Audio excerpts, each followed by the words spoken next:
table between Alvaro Canoniga and Juan Carlos Exposito.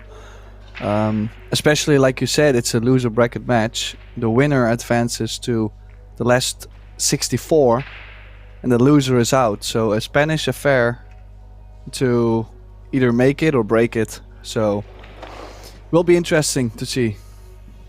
And if I remember rightly, Juan Carlos is off the back of an absolute thriller of a match where he was 7-1 down and brought it all the way back on the TV table, no less. Yeah, 6-1, 7-3, I believe, against Carl Gnadenberg in his first opening match. So, yeah, that was quite a thriller.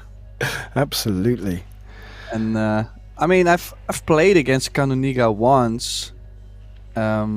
Still younger than most of the seasoned Spanish players.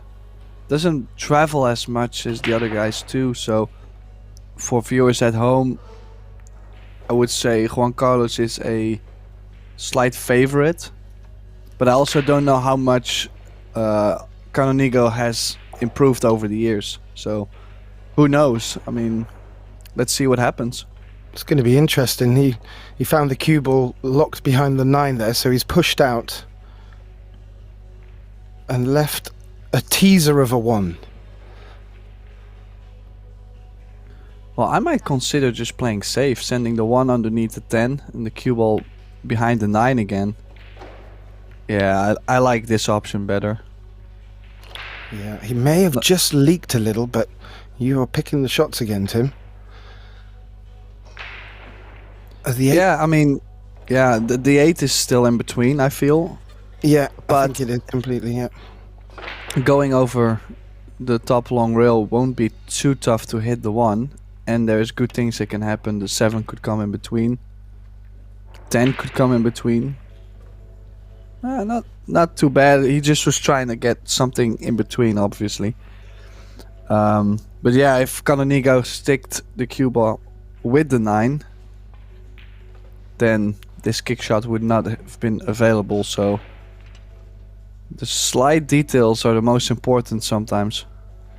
Yeah, and he probably would have wanted to have had a better cue ball from this shot as well.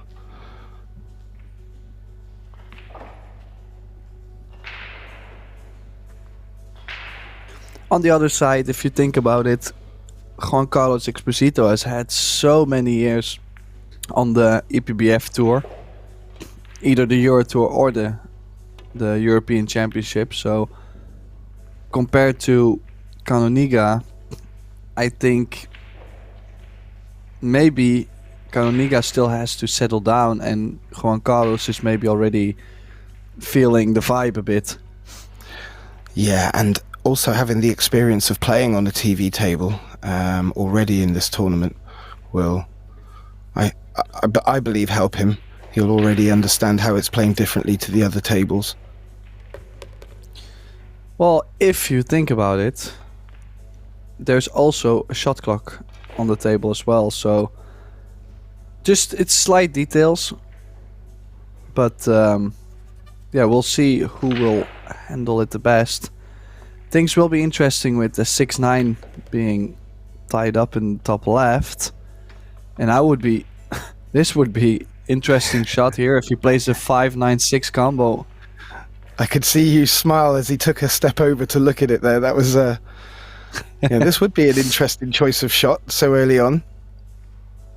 Well, the thing is that you might lose the 5 ball as well, so that's why he's played safe. Yeah.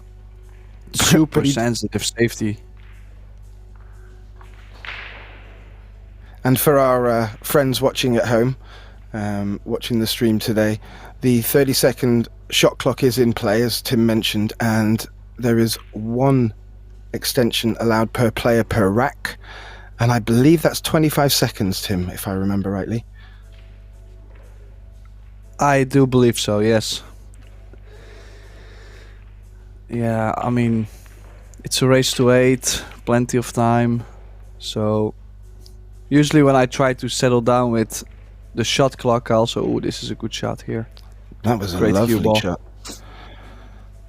To settle down on the shot clock, you know, I just tell myself, listen, it's a long race at least. So there's time, you know, even when you make a couple mistakes because you feel a little bit rushed, just try to take as much time as you can, and you know, you will get used to it eventually. When you start panicking, it's not gonna happen.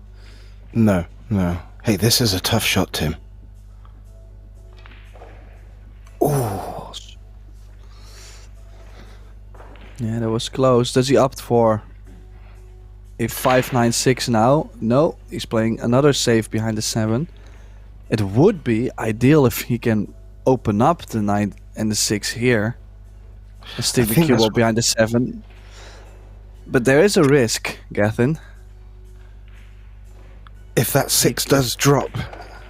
Yeah. Oh! Oh! Well, not that the 6 has dropped, but also now the fact that the cue ball was not frozen to the 7. Yeah, I think that was the biggest part of that shot. But you alluded to the right thing there, Tim. This is a call pocket game, and if you are to pocket a ball that you haven't called, then you leave the choice to your opponent to give the shot back to you. So if he'd have potted the 6 there, he would have and frozen the cue ball behind the 7. His opponent could have given him the shot back and put himself in a lot of trouble. So it's a good spot there, Tim.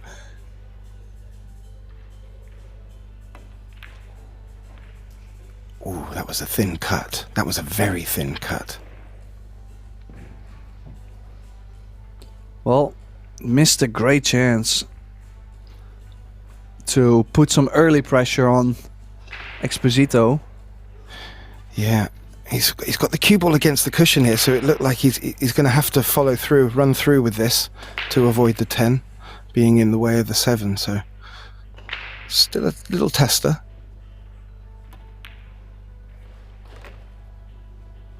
Yeah, he's played that perfectly.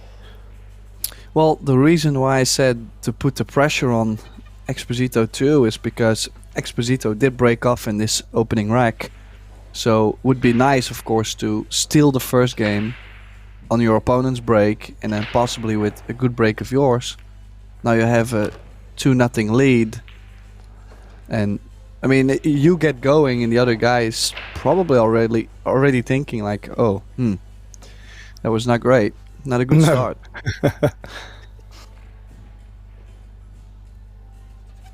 Yeah, and one thing that I have been finding over the matches of late, over the last 3 days, was that when the player gets into the break and really gets settled into their own break and holds their server, so to speak, they can really start to pinch the odd frame away from their opponent and turn the screw, and it can really, you know, put the opponent under a lot of pressure being sat in the chair.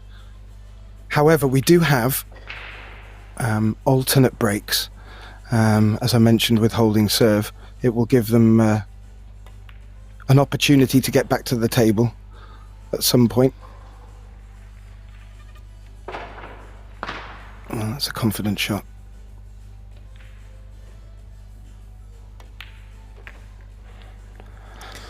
Well, you called it, Tim.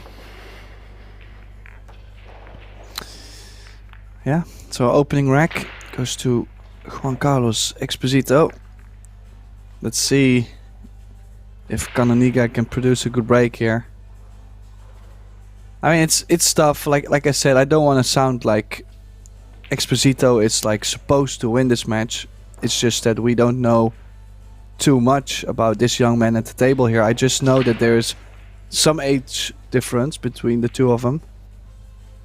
But I just really, I mean, I've seen him around. I just never really watched him play, or not as much as the other guys. So,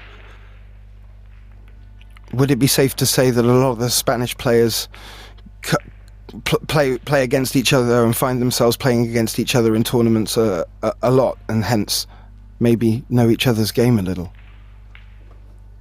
Well, guaranteed there is more involved in this match than just the fact that it's two Spanish players. Like, obviously they've played each other in the Spanish Cup, or I don't know exactly how the tournaments are named, but there's always some kind of either friendship or some rivalry, you know, because you're from the same country. You must have played multiple times against each other in general. I will. I'll have a look in the chat in the next 10 minutes and see if anyone in there has any more insights into what goes on between the Spanish players. But that was a lovely little snick off the one. I think there's a gap through to it though. Yeah. Great overhead view. Yeah, I was wondering if Juan Carlos could have nicked the one and stay underneath the 6-8. But as you can see, the safety he just played was already awkward queuing enough for Alvaro, who left a shot on the one. It's not a very tough layout if you can get from the 2 ball to the 3. If you look at the 5 goes in the corner or the side, the 6 goes in the side. Yeah, you're right, Tim. They are there.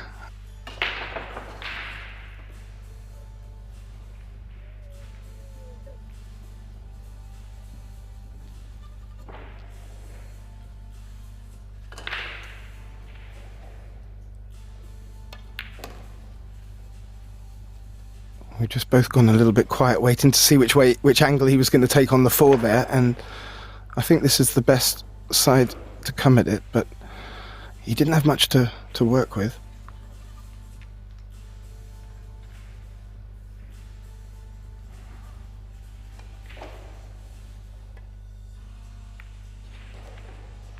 Oh yeah, the 3.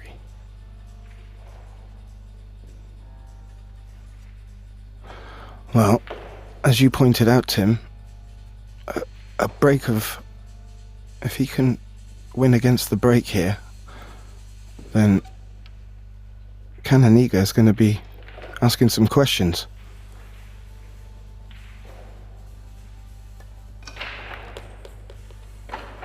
I mean, especially if there is a special dynamic between the two of them. Maybe they love to play against each other, maybe they don't, maybe they have played 1,000 times, maybe they just barely played, but they're still both from the same country, so they know each other. Like, this usually just makes the thoughts more, yeah, just a little bit more deep, you know, and they come up quicker. So usually maybe around 4-0 or 3-0 you would say, oh man, I'm not gonna lose against my friend. now it could happen way earlier, you know, like earlier in the match than you usually do. Well, let's hope that's not the case. But Juan Carlos that sounds like a him problem. Well, I mean, one of them is going to think at some point, and the other guy is gonna like that. That's the game of pool.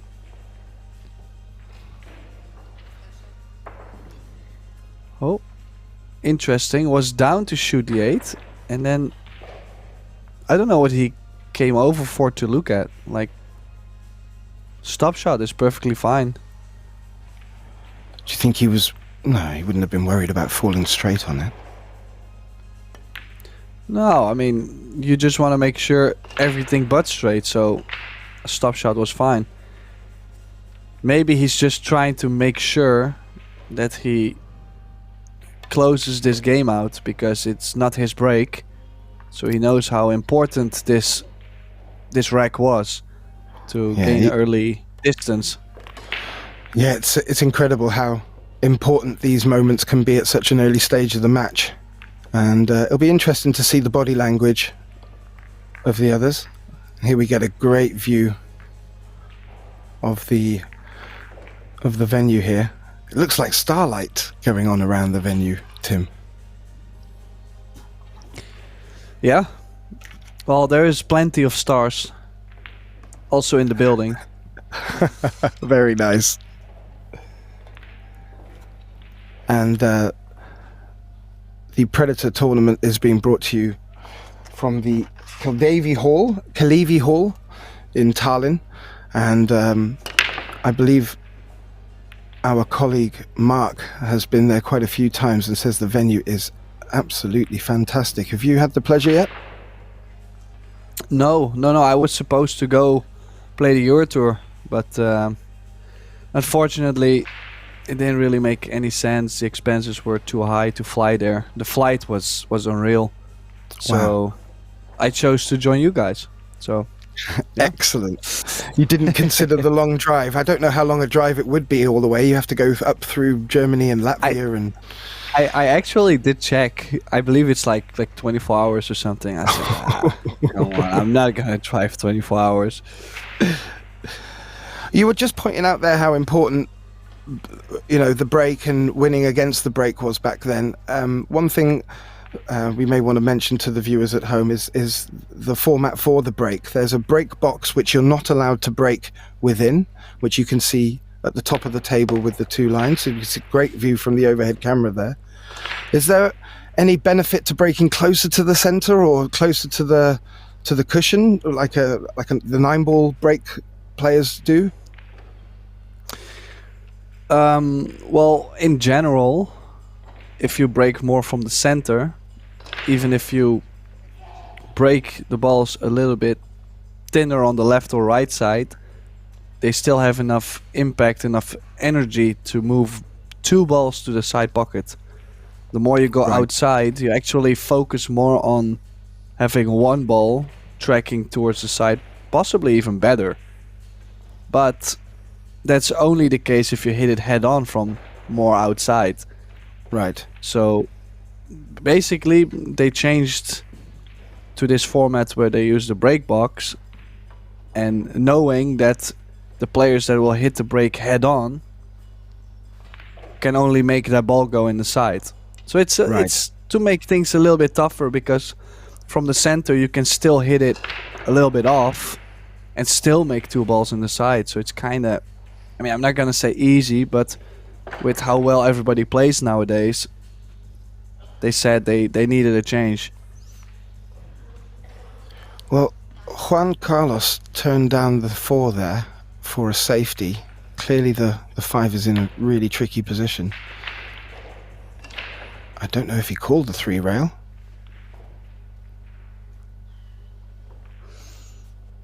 I don't believe he did. And now it's up to EXPOSITO to decide who will take this shot. And I think he's going to take it. Well, he could play thin on the 5 ball and trying to lock the cue ball behind the 7-8 again. Oh, I was thinking about maybe running softly into the 7, because judging the speed on such a thin hit, super tough to lay right behind. What is it, like a ball and a half? Yeah. And the ball is really rolling well on the Simonis cloth, so you have to have such a feel for playing them shots.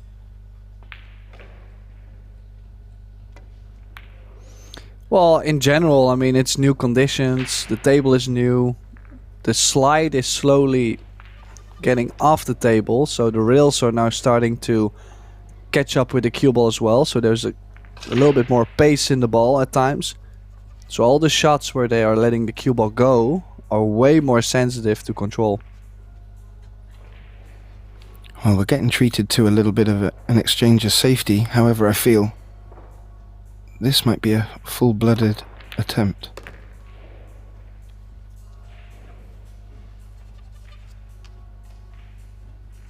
Yeah, he's played that well, Tim. That was a tricky shot after having exchanged a few safety shots.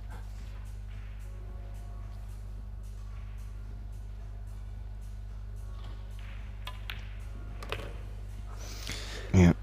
Yeah, the only thing is that I just see EXPOSITO coming out over and over, and I feel like, for example, CANONIGA could have played a safety on the 5 instead of the bank. Obviously he hasn't really settled down yet, but he's still going quite aggressive, so he might have to change his strategy a bit. Yeah, that's a good spot. And I think it comes back to how you were alluding to with taking one against his break early on, and now if this will be holding his break, it's going to start asking questions of CANONIGA when he's standing there racking the racking the balls for himself for the fourth frame. So this is a tricky one. Yeah, always a little bit awkward queuing when it's near the side pocket point. Should be fine on the scratch, as you can see from the top view. Wow, very well played. It just goes to show the experience you have there, Tim, because looking from the overhead, you were very happy that there was no in-off, whereas that's all I could see. Yeah, guaranteed, yeah. No, it's just usually with shots like that, it really depends on what kind of pace you play on the ball too. So if you play soft pace, usually I take like just one object ball next to the 10, for example. That's what I go for, like the outgoing line. And the side pocket point was there, so I knew as long as I don't smash the ball in, that he should be fine. So it kind of worked for him. And CANONIGA breaking 3-0 down. So listen, I didn't wake up this early this morning to not see a match here. You know, I would like to see something exciting and close. So come on, man. I'll ensure that message gets through to the players, Tim. Yeah. When they take a break, please just go over there and tell them. That's quite a handy break. Yeah, only the worst thing is there's nothing available on the 3-ball. So even if you would go aggressive, cut the one in, or bank the one to the cross corner, then still, you see he's called the one to the cross corner and trying to get shape on the 2, but unless you have a breakout angle on the 2, there's not so much value. No. And then at some point I'm wondering myself, like, why would I even play like a 2-way like this if maybe he could have played just a good safety shot? Yeah, because if he was playing to freeze the cue ball up against the 2 and he made the pot, there's not really much value there. Exactly, and it's an in-between shot, you know. It's easier to say I'm going aggressive or I'm going safe instead of the in-betweens. Well, Juan Carlos saying, I've had enough of that 3 and 10 stuck together, so let's try and leave CANONIGA in a dilemma and open up the 3. So he's feeling confident. He wants that 3 in a potable spot. This will be interesting to see how CANONIGA responds. Yeah, good shot there. Yeah. Only thing, I mean, most of the people probably are thinking now like, oh, he's back again with the complaining. The thing is that he has left the one quite over the center pocket, so could potentially still go 2 rails, or even if there's a window in between the 1-3. Listen, there's options, you know. He's called it in the corner, 2 rails.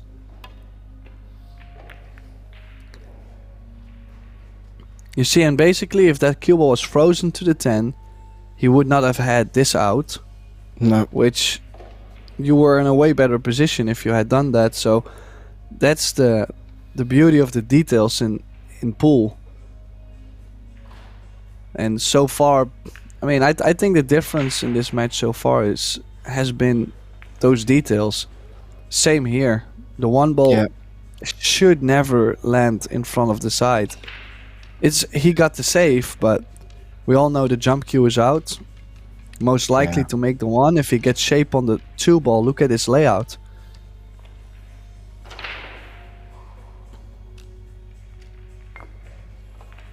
These are very makeable jump shots for these players. Some of the jump shots we've seen so far this week have been fantastic. They play with it as if it's just and yourself included, play with it as if it's their playing cue. It's great to watch, and it really adds an extra dimension to the game.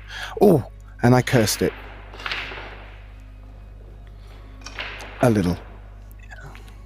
Well, I would say quite unexpected, and maybe just what Alvaro needs. The only tricky shot still though is to get from the 4 to the 7. There is a 7-10 combination available, but early combinations do not count. So that's good to know for everyone back home. So would like to land as straight as possible on the 4. Like straight to a minimal angle. To draw back for the 7 in the corner. Ooh. Ooh. Well, he's already left himself some angle on the 3 ball. So he's not going to get close to the 4 and really has to be careful. Could also leave himself angle and cross over to play the 7 in the center. But that's also a shot where you can lose the cue ball. So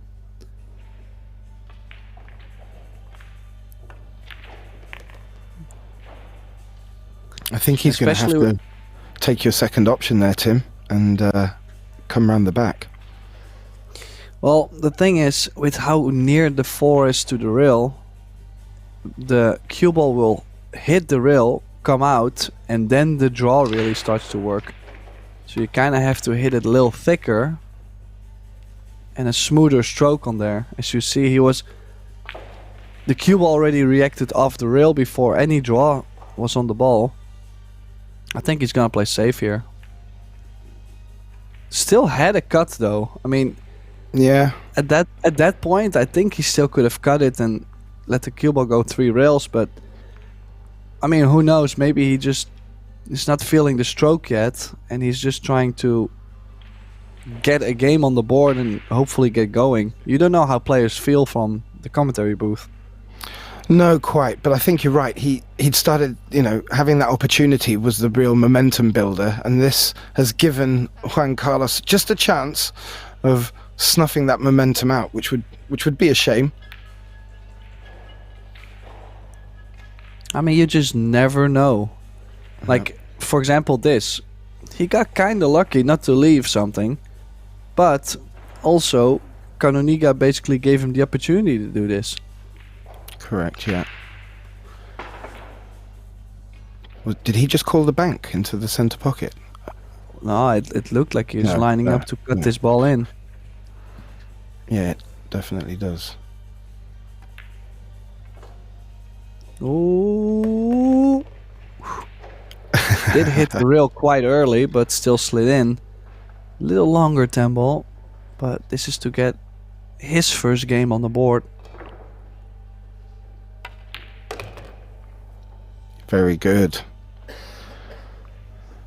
Well, that snuffs out a charge from Juan Carlos. It was a great finish from CANONIGA, that last, the penultimate pot. And we get a good view of the arena. On the other TV table right now is Costas Giorgio against Daniel Maciol. And I'm just having a look here. And Daniel is winning 5-0 at the moment. So he did not, has yet to allow Giorgio to get his foot in the door. But here we now have it at 3-1. Juan Carlos to break. And is that a sign, Tim? Well, definitely a possible turnaround. Gotta say, I don't think the 2 ball goes to the top left, so well, I've been lying. The 2 ball does go, but it's a really interesting layout. If you look at how to get from the 1, he has to go 3 rails, find a window between the 8 and the 10.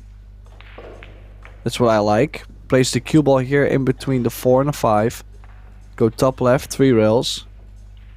Then try to get to the center of the table. Then draw from the 2 to the 3 ball for the 3 in the bottom right. And after I said all that, he decided to just play safe because the odds are way better. I actually understand why he played safe there. Like, I really agree actually too. Like, it's a really tough layout. Yeah. But I think your first 2 shots were the right way to start the pattern if you were going to go for the for the Some of run-out. them, like some of the players, they really just like to just go at every run out. So, which eventually works. I mean, there is some great run out players that probably could have run this out, but if you're not feeling too great, I don't mind that safety at all. No. Juan Carlos contacted the one and got away with it a little bit. I don't think the one from our overhead camera goes to the corner. That 8-ball is definitely in the way, so maybe looking to use some of the traffic here.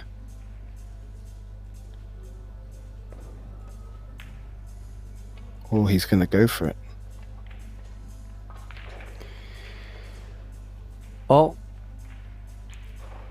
oof, he's going to try and find that window in between the 4-8, and I gotta say, to get there, that 9-ball comes into play too if he goes 2 rails. So he has to be careful. If he runs into the 9, he's guaranteed not on the 3-ball. Oh, he went really deep into it. Nudge off the 8 behind the 4.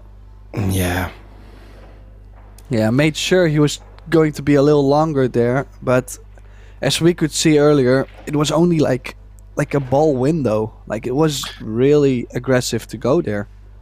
Yeah, absolutely. And after he turned down the original run out and then went for that one, which the position to the 3 looked a bit more difficult than envisaging his first run out, I was find that choice making a little bit different. I didn't see him going for the 1 and trying to continue the run out from there. So I also do feel quite the frustration. If you see at what kind of speed he was trying to go all in to make the 3 in the corner on the kick shot.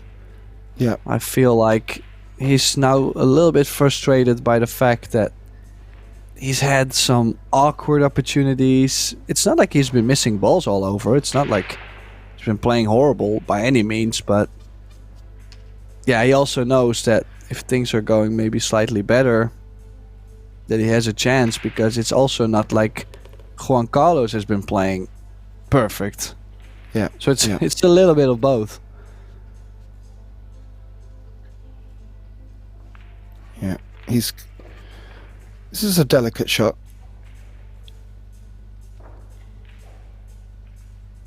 Bring it back across with the 6 and the 10. Oh, he's got away with it, but the 10 was threatening to put him out of position there.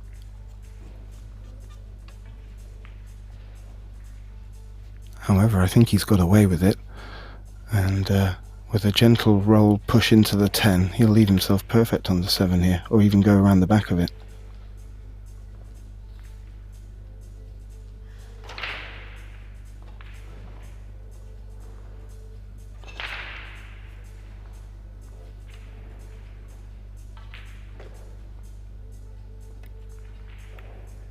Now let's see how he finishes on this 8, because he's got to come back down for the 9. That looks pretty good. Or is the middle pocket threatening him? Well, he could play stun with just a drip of left. Doesn't have to come all the way back down, doesn't have to come all the way to get straight. You know, as long as he does pass the 10.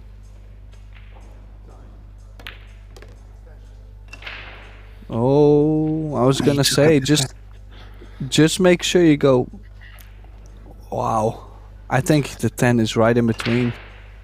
Yeah, and I think you're right there, Tim. If he'd have just even played to bring the cue ball towards the centre pocket, just with the right pace, he would have completely taken the 10 out of play. You're right. Yeah, if he got just past the side, then he still had a decent cut on the 9 with natural shape. So rail first here. Yeah. Well, there's a safety in mind included, but what do you mean safety in mind? Let's just cut it in. Yep. Oh, he's having a little word with himself. He's not happy with the position he's left, but I think it's very difficult to judge where the cue ball's going to go playing shots like that. Well, at times he does like to put some body into this. This is one of those shots that you know you have to stay still and cue smooth.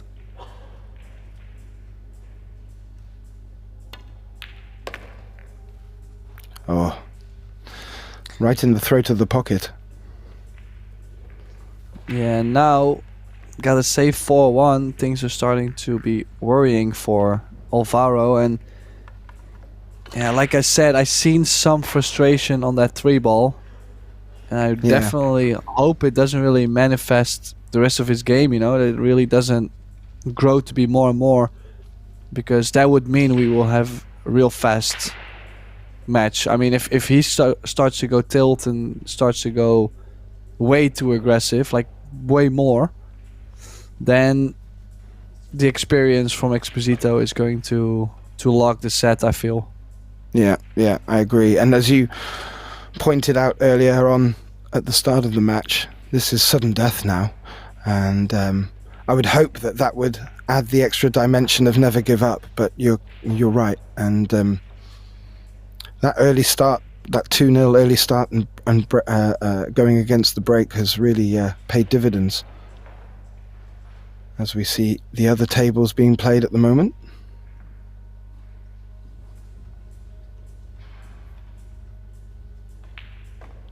And looks like making short work of that, Mr. Maciel. So I would assume that's now 6-0. Let's have a little refresh of the board. Great conditions to play in. The lights look fantastic.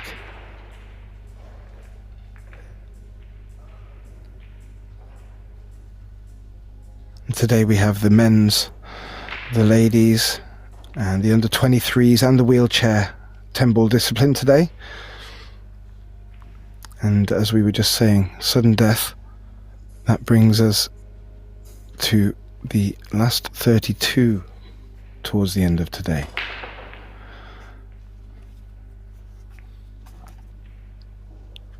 Yeah, things will get more exciting also, as the winner of this goes to the last 64. Today we do play all the way to the semi-final. Oh, brilliant. I didn't pick up on that.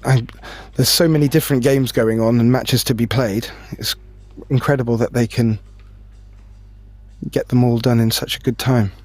Thanks to the shot clock as well. Okay, scratch on the break. Yeah, that wasn't needed, was it?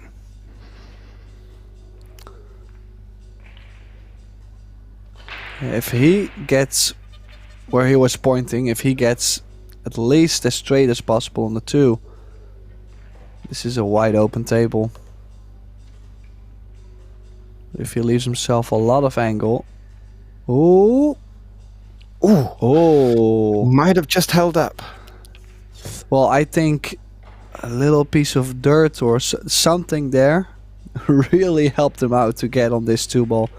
Because I thought it was originally going to be frozen on the 5. Now he's actually perfect. He can draw away from the 5. Could go into the long rail and out. Or could go forward too. Yeah, decided to check out. Yeah, I was worried that the angle that he was going to be left with would result in him having to cannon into the 10, which may have caused him problems. However, yeah, that last little roll seemed to pay dividends for him. That could be the pool gods.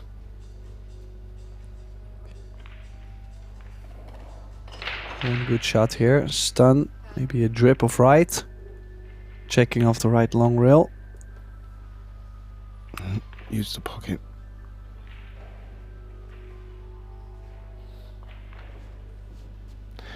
Yeah, you do fancy his chances with the 8 and the 9 the way they are. He really doesn't need to do too much with them if he comes the right side of the 8.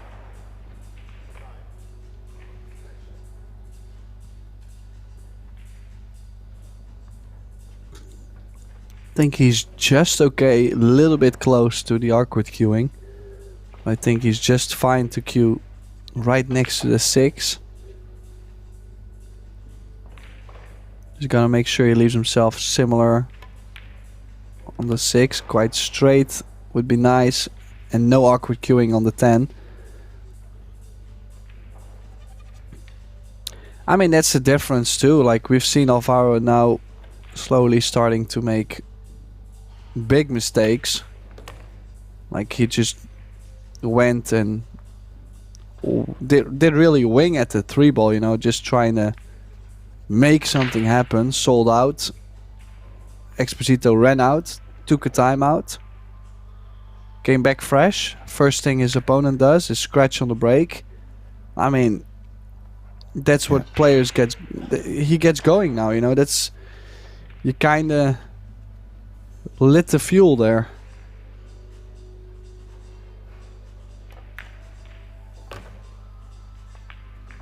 Ooh. He hit that a little harder than I thought he was going to. I also felt like he cut that slightly into the corner, like a little bit more to the short rail side. Yeah, which, you know, later on in this tournament, them pockets are going to start getting tighter and tighter.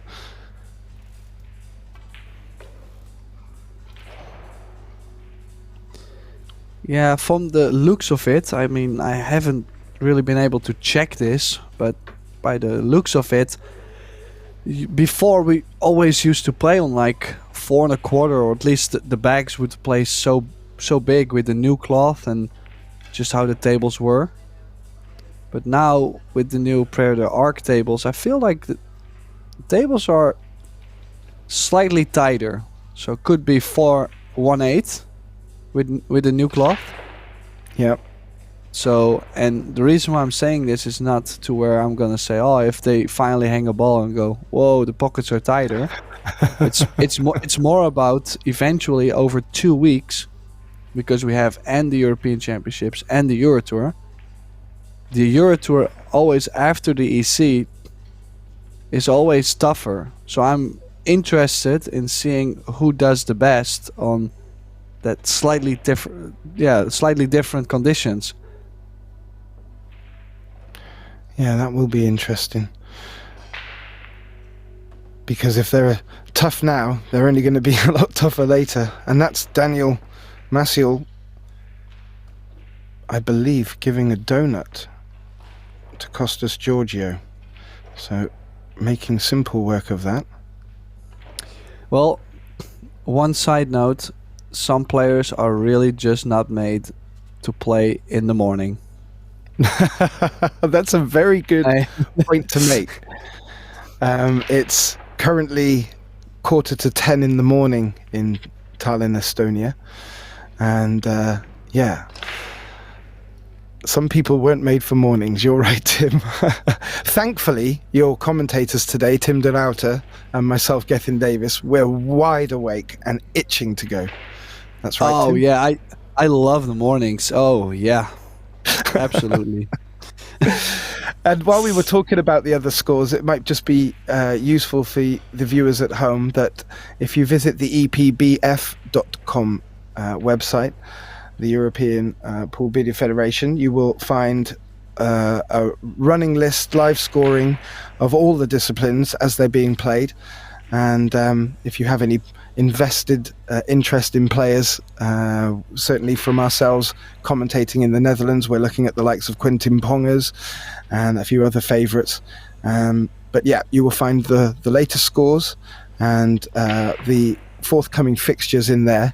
And as I mentioned, we also have 2 TV tables, so you can jump between the two if there's 2 great matches going on at the same time. And you will find the forthcoming matches being advertised through there as well.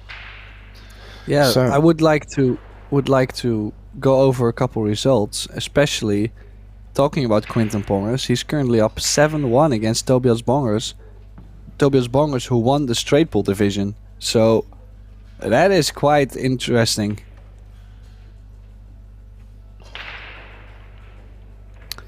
Let's see what we have more. So many good players. Saki Kanatlar from Turkey actually is up 6-3 against Aydin Piknac from Bosnia. It's interesting too. The list is big. I'm still filtering. Yeah, I'm looking for some highlights as well. But yes, Tobias Bonger's played a great straight final.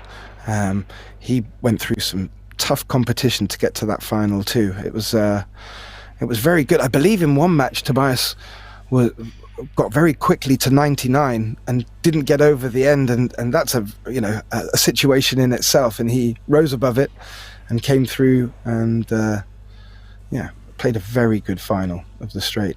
And in the ladies straight final, we had Pia Filler against Ina Kaplan, and Pia played flawless. Didn't give Ina a look in or a chance to really get bedded into the straight match, and was over rather quickly. Great performance by Pia, and looking forward to seeing both of them progressing in this 10-ball discipline now. So I'm guessing the guys are on a break. It looks like he's returning now. Yep, Juan Carlos is out of his chair. I'm sure he's eager to get going at 5-1, and it will probably be CANONIGA hoping that the break will allow him to change the momentum somewhat. So he's breaking close to the box there, Tim. Yeah. I mean, I like to stay as close as possible to the center. As you can see, the 8 and the 2 still tracking. Nice full break, just the ball's not going to the sides, but he still made one in the corner. He's got the shape on the 1. I feel the 4 does go to the bottom left, so look at this. Yeah. His eyes will be widening. Well, I'm not gonna try and jinx the whole thing, but this is probably the easiest run out we've had this match. Like, he still has to do it, so you never know about the pressure, how they feel. Maybe he's also realizing, like, oh wow, I can go 6-1. Huge thing, you know? But yeah, absolutely. Overall, if he gets from the 3 to the 4, which he did get quite straight on the 3 ball. Just imagine being like straight in on the 4. You tap the 5 in, 6 is hanging over the corner. Then the 8 is in front of the side. Yeah, you just need to get straight on the 8. If you're straight on the 8, it's like you're guaranteed on the 9, and the 10 is near. So no traveling. Well, if we were to ever lay out the jinx, I think that would probably be sufficient. If I did not make the jinx big enough, I would not know how else. Well, let's see how well he was listening. Not as deep in the pocket as it needed to be to cause him some trouble. I don't think this is going to... I still could play left side and just stun the cue ball. Oh, he even drew the cue ball. He's got slight angle here, can go back like a ball or 2 towards the 9. Just make sure you leave a slight angle, because if you're straight, you either have to stop the cue ball on the 9, or you have to draw towards the 10, and it can be funny. I think he might have left himself an angle going to the right long rail, which is not ideal. Yeah, he wasn't going to do too much with the cue ball there. I think he was going to be tracking right onto the 10. Yeah, so 6-1 now. Kind of have to say, starting to feel for CANONIGA, because we really do not get to see much of his speed. No. And it all needs to start with first not scratching off his break here. He'll be looking to have a good break and return the favour.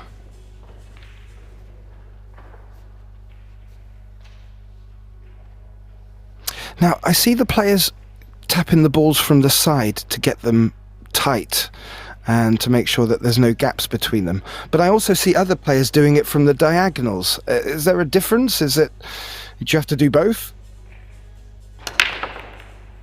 They do what? when they're tapping the balls together in the rack to make sure that they're tight, I notice some players will push them in from the sides with their fingers. This is a complete observation from me, by the way. And then some other players will go from the diagonals, so from the corners, and tighten them that way. Basically, the players, they don't tap the balls. Like, it's kind of a pattern tapped into the cloth or slate. It's like a little bit of both. You can just roll on top of the dents and the ball will go into it. The only thing is, at the end, they kind of are trying to push them to freeze. I mean, obviously they want to have the full rack tight. Yeah, exactly. I didn't know if there was a benefit though of the way that they were just tightening them from the sides or from the diagonal. I'm probably not explaining it well enough, Tim. That's all. Well, I'm wondering, like, there could be. I mean, I never looked at it, so I know. For instance, I might have to try that at home, and see. It actually makes a difference. I just know from playing straight pool, I always want to make sure the side that I'm breaking towards, all of them balls are tight together. So I go from the diagonals to make sure they're tight. But I notice a lot of players keep pushing in from the side of the rack just to make sure they're all frozen together. I'm just wondering if there was any difference for them. I'm assuming it doesn't make too much difference. But listen, I might be in the wrong here. I might not know enough. So, like, I might have to start trying, pushing the balls different in the rack. Now I'm curious. But on the other side, look at this for a layout again. Like, so much space in the center of the table. You drop down from 6 to 7. It's only going back and forth, bottom side of the table, top side of the table, bottom side of the table. Like, that's the only thing that's a little tougher, but this right after the break, it does look somewhat ominous for CANONIGA. Let's hope he can turn something around before the end of this match.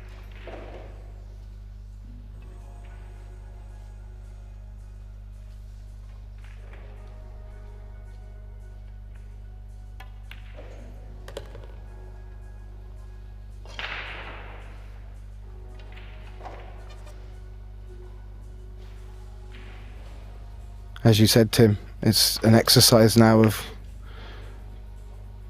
coming up and down the table and leaving him either high or low on the ball in the way he wants. Yeah, like I said, there was not too much that could have gone wrong with such an open position, besides maybe getting too much angle, missing an open ball. But yeah, EXPOSITO he's playing well with the things he's getting, but I feel a little bit sad for CANONIGA at this point. Yeah, as you pointed out though, Tim, he maybe didn't make the best shot selection or even pace selection when he did choose the right shot, so he could have created a few more opportunities for himself, but that's not to take anything away from Juan Carlos. I mean, EXPOSITO he's played very solid throughout this match. Well, what I will be interested in is the fact that we will have the last 64 later, I believe at like 11:30 our time, so what is it, 12:30 local time? Yeah. And sometimes that you have to play that loser qualification, but you're already in stroke and you might meet a player that hasn't played a match yet. So this could also be a great warm-up for eventually beating one of the top players in the last 64. Yeah, good point. So that's definitely something I will have to look into. There's multiple players, of course. Everybody that comes through the loser bracket at least is in that bunch. Well, as you were pointing out earlier, Tim, he's coming to the table with not too many problems, in fact not any at all, to to have to negotiate. So again, Yeah. Well, the only thing is that he had to play a good shot from 2 to 3. He's not too happy here, though. no, he's Would come like to over be a little bit further. straighter, but then nonetheless, it's more of a shot making thing that's happening at the moment than anything else. There's no defense anymore, like in the first couple games. No kicking. Checked it with inside. Well, this is a great chance. I don't see CANONIGA coming back to the table. No, you pointed out he just run over a little bit too far for that. Well, a little bit further than he wanted for that shot, but he came back very strong with his response to it. Yeah, so 2 balls remaining. Our next match will be in well, to be precise, in 48 minutes. So just would like to thank everybody for tuning in. This was Gethin Davis and myself, Tim de Ruyter,